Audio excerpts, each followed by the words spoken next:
В минувшие выходные в поселке Тулагина состоялся 5-й юбилейный цех агропрофилированных школ Якутии. Сколько участников приехало и как они отзываются о празднике, узнал Александр Лысак.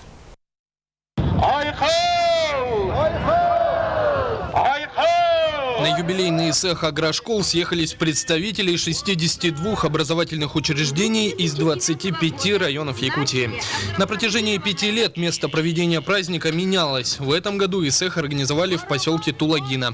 Члены республиканского парламента отмечают важность работы, которую выполняют агрошколы Якутии. За 5 лет ими сделан определенный вклад в трудовом воспитании детей и именно воспитание хозяина земли. И в перспективе правительство, Ильтумен, ведущие ученые нашей республики будут оказывать помощь в развитии данных школ. В рамках празднования состоялось подведение итогов смотра конкурса деятельности агропрофилированных школ Якутии.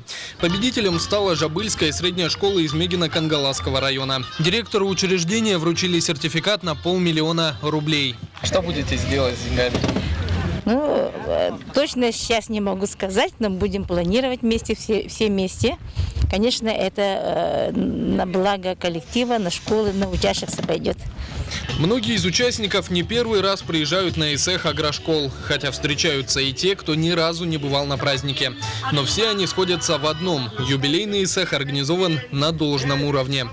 Впечатления какие, да, очень хорошие, погода хорошая. Общее впечатление всегда хорошее, потому что это лето, это природа, это сообщество. Когда мы встречаемся с своими коллегами, давно с которыми не виделись, общаемся. Впечатление, конечно, очень хорошее.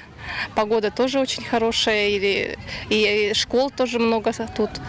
И мы хотели тут обмениваться опытами агрошкол. Александр Лысак, Дмитрий Сергучев, НВК «Саха», Якутск.